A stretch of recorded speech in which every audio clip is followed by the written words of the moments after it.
ये बीमारी खुद लाया ये। कौन? और ये लेकर आया मोदी। मोदी और कोरोना लेकर आया। और उत्तर प्रदेश की जनता मोदी जी को सबक सिखाने जा रही है, योगी को सबक सिखाने जा रही है। 5 किलो चावल, 1 किलो आटा या अगर कोई चीज़ राशन अगर फ्री में मिल जाएगा। हमें चाहिए शिक्षा, हमें चाहिए रोजगार। जब रोजगार और शिक्षा होगी तो ऑटोमेटिक राशन आ जाएगा। आप राशन फ्री में देने का हम पढ़ाई का हक छीनेंगे, हमारे रोजगार का हक छीनेंगे। मोदी जी से बात करना, अगर मोदी जी हमें 5 किलो राशन में हमारी शिक्षा का अधिकार छीन लेंगे, हमारे रोजगार का अधिकार छीन लेंगे।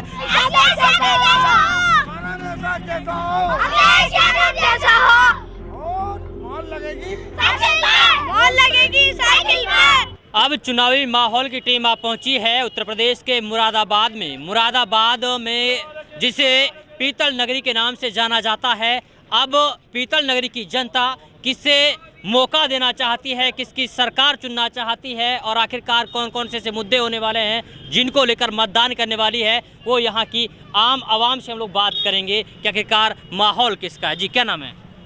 राशिद बेग। जी अब की बार किसको मौका देना चाहते हैं, किसकी सरकार लाना चाहते हैं सत्ता में? समाजवादी पार्टी की। समाजवादी आएगी यहाँ। समाजवादी पार्टी आएगी। तो बीजेपी से इतने खपा क्यों हैं आप लोग? हम खपा नहीं है, हम सबसे साथ एक ही हैं। और हमारी जो है साइकिल ही निकलेगी यहाँ से समाजवादी की। अगले तो अच्छे दिन नहीं आए आप लोगों के? अच्छे दिन अब अच्छे ही दिन आएंगे, सबके अच्छे दिन। और क्या? तो बीजेपी के कार्यकाल में नहीं आए थे? कुछ हमारे कहने माने हैं, कुछ मुद्दा हमारे हुए हैं, कुछ नहीं हुए हैं। तो इसीलिए हम आगे जो है समाजवादी को लेकर। मतलब खुश नहीं है मुरादाबाद की जनता है? हाँ बिल्कुल खुश नहीं। जी क्या नाम है? मेरा नाम मोहम्मद सईद। मोहम्मद सईद जी, किसको लाना वाले हैं सत्ता में? समाजवादी आएगी। समाजवादी पार्टी, मतलब समाजवादी पार्टी की लहर है इधर। इधर आ जाइए। इधर ये लहर। तो अच्छे दिन नहीं आए क्या बीजेपी के कार्यकाल में? कहाँ है? परेशान है सब जनता, पूरी परेशान है। पूरी जनता परेशान है। कैसे? अरे ये कोरोना सब ये लेकर आया है और क्या लाकर आया है। और कुछ लेकर आया है दुनिया के अंदर, कुछ नहीं लाया। ये तो अपने आप आई है ना बीमारी। और ये बीमारी खुद लाया है ये। कौन? और ये लेकर आया मोदी। मोदी और कोरोना लेकर आया। और मोदी जी कोरोना लेकर आए। अरे वो ये आया ये अमेरिका से, ना ड्रम को लाता है यहाँ पर, ना कोरोना आता है यहाँ पर। जी ने इस आपदा में भी अवसर ढूंढा है। और उत्तर प्रदेश की जनता मोदी जी को सबक सिखाने जा रही है, योगी को सबक सिखाने जा रही है। और जिस तरीके से प्रथम चरण के अंदर समाजवादी और राष्ट्रीय लोकदल को लगातार बहुमत मिलने जा रहा है, जो पहले चरण के अंदर ही जब तक ये लखनऊ पहुंचेंगे, जब तक समाजवादी पार्टी बहुमत पार कर चुकी होगी। तो ये तो बोल रहे सबका साथ सबका विकास कर रहे हैं हम लोग। सबका साथ अगर सबका विकास कर रहे होते तो एक भी टिकट किसी भी पूरे उत्तर प्रदेश के अंदर भारतीय जनता पार्टी ने किसी मुस्लिम प्रत्याशी को बनाने का एक भी टिकट देने का काम नहीं किया, तो कैसे सबका साथ सबका विकास हो गया? तो काबिल नहीं समझ रही ना मुस्लिम कैंडिडेट को। तो मुस्लिमों को तो फिर क्यों नारा दे रहे हैं कि सबका साथ सबका विकास? जब एक भी टिकट अगर मुसलमान एक भी अगर वो मुस्लिम प्रत्याशी नहीं बना सकते तो ये नारा ही देना बेकार है, सबका साथ सबका विश्वास। क्या समझते हैं भेदभाव हो रहा है? बिल्कुल भेदभाव हुआ है। 5 साल सिर्फ मुस्लिमों के साथ भेदभाव नहीं हुआ, दलितों के साथ भी भेदभाव हुआ है। हर बिरादरी के साथ। किसानों को आप देखिए किस तरीके से अजय मिश्रा टेनी जो गृह राज्य मंत्री हैं, उनको अभी तक सरकार ने बर्खास्त नहीं करा। उन्होंने किसानों को कुचल दिया। 700 किसानों को इस आंदोलन के अंदर हमें शहीद हो चुके हैं। अब किसान इनको सच्ची श्रद्धांजलि जब होगी जब इतना बटन दबाएगा समाजवादी पार्टी और राष्ट्रीय लोकदल और गठबंधन के प्रत्याशियों के लिए, जिस दिन 10 मार्च को जब समाजवादी पार्टी की सरकार बनेगी, उस दिन यह सच्ची श्रद्धांजलि होगी। योगी जी बोल रहे हैं सत्ता में एक बार फिर से 10 मार्च को हम ही लोग आएंगे और जो मतलब कि ऐसे लोग हैं उनकी गर्मी निकाल दी जाएगी। गर्मी अब तो उनको पता चल रहा है, उनको मठ में जाने का समय आ रहा है। उनका मठ में जाने का समय आ रहा है। और हो सकता है गोरखपुर में भी आप जाकर देखिए, गोरखपुर से भी उनका सुपड़ा साफ होने जा रहा है। वो हरिद्वार वापस अपने उत्तराखंड जाने की तैयारी कर रहे हैं योगी जी। गोरखपुर भी सीट बचा नहीं पा रहे हैं योगी जी। अब पहले लोकसभा हारे थे, लोग गोरखपुर में रहने कर, अब विधानसभा भी हार कर अब सीधे उत्तराखंड के उनके टिकट बुक हो चुके हैं। हाँ जी, गर्मी निकलेगी। अरे उनकी निकलने वाली है गर्मी। वो झोला लेकर खाली भाग गए गोरखपुर को। और गोरखपुर में रहेंगे, वो यहाँ पे नहीं आएंगे। अब ये यूपी से बर्खास्त हो गए। वो बीजेपी वाले बोलते हैं कि सपा के ऊपर बुलडोजर चलने वाला है। अरे अब बीजेपी पे चढ़ेगा बुलडोजर। अब सपा में नहीं चलेगा, सपा तो आ रही है अब। तो अच्छे दिन नहीं आए क्या आप लोगों के? नहीं, कोई अच्छा दिन नहीं आया। कोई वादा जो करा था वो वादा बिल्कुल खिलाफ गया, वो बिल्कुल खिलाफ वादा गया वो। हिंदुओं के साथ भी है, ये मुसलमानों के साथ नहीं हुआ, हिंदुओं के साथ भी हुआ है, सबके साथ। तो हिंदू तो बोल रहे हैं कि भाई हम लोग खुश है, राम राज्य आ रहा है। अरे वो तो भगवाधारी हैं जितने भी है, वो बोल ही रहे हैं, आप तो जानते ही हैं इस बात को। तो आप कैसे बोल रहे हैं कि हिंदू लोग ये खुश नहीं है? वो खुश नहीं है, वो भी नहीं है, ये तो दिखा देंगे जब चुनाव आ गया, दिखा देंगे हिंदू लोग भी मुसलमान भी।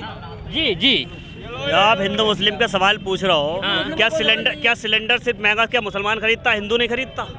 क्या अगर कोई तेल तो 200-250 रुपए किलो बिक रहा है जिसमें छौंका लगाते हैं दाल में, क्या वो तेल सिर्फ मुसलमान खाता? क्या एक बात बताइए, जो किसान शहीद हुए क्या वो मुसलमान शहीद हुए? उसमें हिंदू मुस्लिम सिख ईसाई सारे शहीद करे, किसने करे? थार गाड़ी चला दी, 2 महीने में जमानत हो गई। आज हमका निर्दोष है, यूनिवर्सिटी बनाई पढ़ाने के लिए, तो उन्हें जेल में आज तक जमानत नहीं हुई। और जिसने 6 किसान हाथों हाथ मार दिया, वो on the spot supreme court ने कहा कि ये दोषी है, इसके खिलाफ कार्रवाई होनी चाहिए, उसे 2 महीने में जमानत दे दी गई। तो भारतीय जनता पार्टी की इस तरीके से तानाशाही का रवैया अपनाती है। बोले राम राज्य स्थापित हो जाएगा तो महंगाई कोई मायने नहीं रखती। देखिए, राम राज्य में क्या महंगाई थी?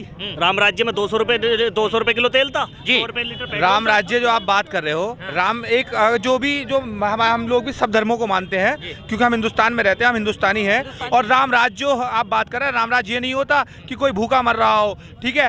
आज 1000 रुपए लीटर, 1000 रुपए का सिलेंडर बिकने का काम कर रहा है, ये एक अच्छा राम राज नहीं है। राम राज होता है कि हर वर्ग खुशहाल होना चाहिए, वो राम राज है। तो मोदी जी बोलते रहे राशन दे रहे हैं हम लोगों को, 100 रुपए का राशन, 100 रुपए का राशन देते हैं, 100 रुपए का राशन दे रहे हैं और 1000 रुपए का सिलेंडर कर दिया। मैं देता हूं। जी जी, एक बार बताओ, 5 किलो चावल, 1 किलो आटा, या अगर कोई चीज़ राशन अगर फ्री में मिल जाएगा, हमें चाहिए शिक्षा, हमें चाहिए रोजगार। जब रोजगार और शिक्षा होगी तो ऑटोमेटिक राशन आ जाएगा। आप राशन फ्री में देने का हम पढ़ाई का हक छीनेंगे, हमारे रोजगार का हक छीनेंगे? मोदी जी से बात करना, अगर मोदी जी हमें 5 किलो राशन में हमारी शिक्षा का अधिकार छीन लेंगे, हमारे रोजगार का अधिकार छीन लेंगे। रोजगार और शिक्षा होगी तो अनाज खुद पैदा कर सकते हैं, नमक खुद पैदा कर सकते हैं, दाल चावल खुद पैदा कर सकते हैं, अगर रोजगार और शिक्षा होगी तो। रोजगार और शिक्षा पर बात करिए, अनाज पर बात मत करिए।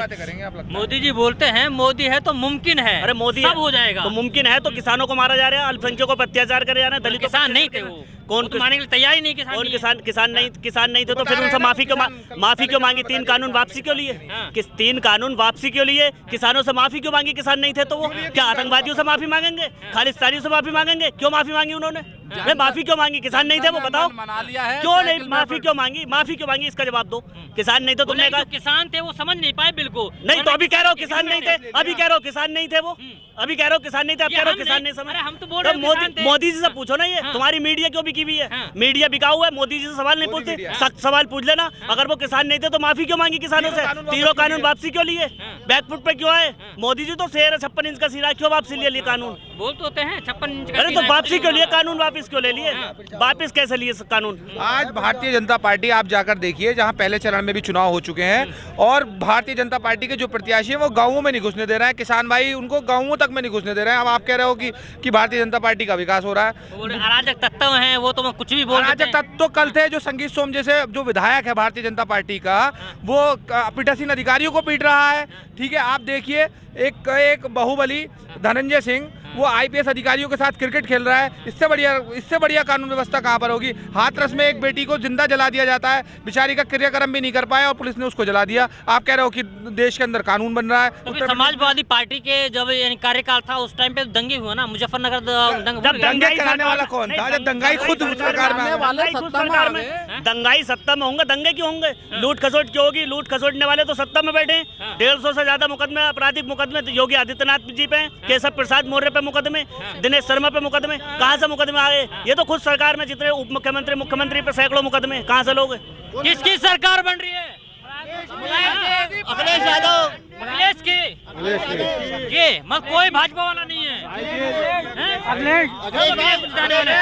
मुरादाबाद से यूसुफ अंसारी और मुरादाबाद यहाँ से हाजी नाजिर कुरैशी। महाजीत समाजवादी पार्टी जिंदाबाद। तो अखिलेश ने मुस्लिमों के लिए क्या किया है? अखिलेश जी ने मुस्लिमों के लिए, अखिलेश जी ने हर धर्म के लिए काम किया है। चाहे अगर उसने, अखिलेश यादव जी ने एक्सप्रेसवे बनाया तो उस पर हिंदू और मुसलमान नहीं देखा, जो सब चल रहे हैं। शिक्षा के लिए काम किया। आप देखिए मिनी मेट्रो यहाँ चल रही है, अगर तो जो लोग पैदल की रिक्शाएं चलाते थे वो लोगों को अखिलेश यादव जी ने ई रिक्शा देने का काम किया। समाजवादी आवाज़ दिए तो उसमें हिंदू मुस्लिम नहीं देखा, हर वर्ग को देने का काम किया। चाहे अल्पसंख्यकों को, हमारी बहनों को 30-30 हज़ार रुपये देने का काम अखिलेश यादव जी ने किया। समाजवादी पेंशन में ये नहीं देखा कि कौन हिंदू है कौन मुसलमान है। की पैरवी क्यों नहीं बराबर पैरवी की है। न्यायपालिका है, जनता देख रही है, हम सब लोग कोर्ट के आदेश पर हैं, लेकिन समाजवादी पार्टी पूरी तरीके से सत्ता में आने के बाद उन लोगों को भी हिसाब लिया जाएगा। जिन लोगों ने ये फर्जी मुकदमे जिन अधिकारियों ने लगाए गए हैं उनका भी लगातार हिसाब लिया जाएगा और ये दिन भी याद रखा जाएगा। तेज गुप्ता बोलते हैं कि हमें हटाने वाला कोई नहीं है। अब इन्हें तो हटाने वाला तो बहुत बहुत बोलते थे। पश्चिम बंगाल के अंदर अभी मार खा के आए हैं, अब उत्तर प्रदेश में मार खाएंगे, पता लग जाएगा। चाचा अच्छे दिन आए कि नहीं आए? तगड़े परेशान हैं। 7 साल होगा अभी कुछ नहीं आया। 7 साल होगा कुछ नहीं आया अभी। नहीं आए। राशन खाए जाते हैं। हाँ। राशन इससे पहले सरकार में नहीं मिला कभी। हाँ। इससे पहले राशन कभी नहीं मिला, ये बताइए। कांग्रेस की सरकार पहले थी, उसमें राशन नहीं मिला। तो किसानों के लिए पैसा भी दे रही है सरकार। क्या पैसा दे रही है? 2000 रुपए दे रही है। कितना पूरे साल उन्होंने क्या नाम है सिलेंडर 400 से 1000 पहुँच गया। राशन खा रहे हैं, राशन के फ्री में पीस रहा है, क्या पैसे नहीं ले रहे हैं क्या? चने देखिए यहाँ पर छोटे छोटे बच्चे हैं, इनको एक बार दिखाते हैं, क्योंकि वो बच्चे एक मिनट इधर आ जाइए। वो बच्चे जिनको समझ नहीं है। हाँ बेटा क्या नाम है?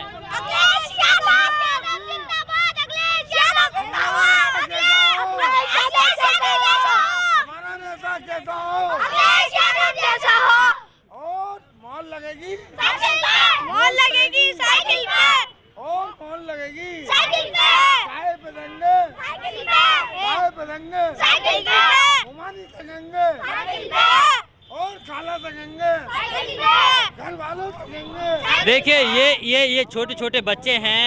मुरादाबाद की जनता, मुरादाबाद के छोटे छोटे बच्चे, सबकी जबान पर सिर्फ एक ही नारा है कि अखिलेश को इस बार लाना है और अखिलेश सरकार सत्ता में आने वाली है। खैर, इस पूरी रिपोर्ट को लेकर आप क्या कुछ सोचते हैं, आप अपनी प्रतिक्रिया कमेंट बॉक्स में जरूर रखिएगा। साइकिल पे मॉल लगेगी साइकिल पे मॉल लगेगी साइकिल पे मॉल लगेगी साइकिल पे मॉल लगेगी साइकिल पे मॉल लगेगी। मेवात का सबसे मशहूर दवाखाना, जिस पर होता है हर बीमारी का इलाज देसी जड़ी बूटियों से। मलखान दवाखाना पर होता है गंभीर बीमारियों के इलाज चुटकियों में।